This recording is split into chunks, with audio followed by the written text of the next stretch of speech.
John Longmire is the latest AFL coach to voice his concerns about Optus Stadium's surface after ruling superstar forward Lance Franklin out of Saturday's clash against Geelong at GMHBA Stadium.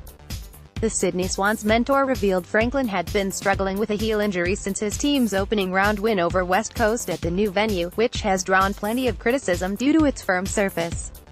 Longmire said his players were pretty sore after the match, with Franklin, who booted 8 goals in the win, unable to train properly since Lance won't play on Saturday. He hasn't been able to do any significant training since the round 1 game against West Coast, Longmire told reporters on Tuesday. I think that the Optus Stadium surface can be a reasonable conclusion to draw from that. Lance Franklin in action against West Coast at Optus Stadium in round 1.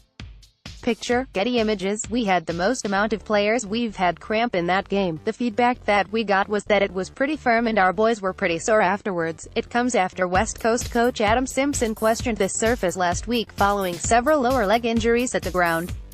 Eagles youngsters Daniel Venables and Liam Ryan were both ruled out for 3 months with similar ankle injuries, while Geelong pair Cam Guthrie, ankle, and Nakia Cockatoo, knee, were also injured at Optus Stadium. We're a little bit concerned at the moment. It has been 2 or 3 lower leg injuries that we've sustained and other teams have sustained at the new stadium, Simpson told SEN last week.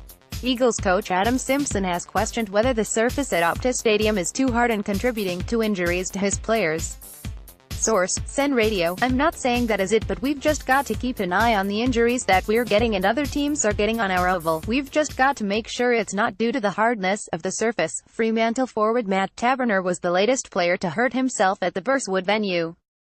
Taberner faces a long stint on the sidelines after fracturing a metatarsal bone in his left foot during the Dockers' 54-point win over the Western Bulldogs on Saturday night.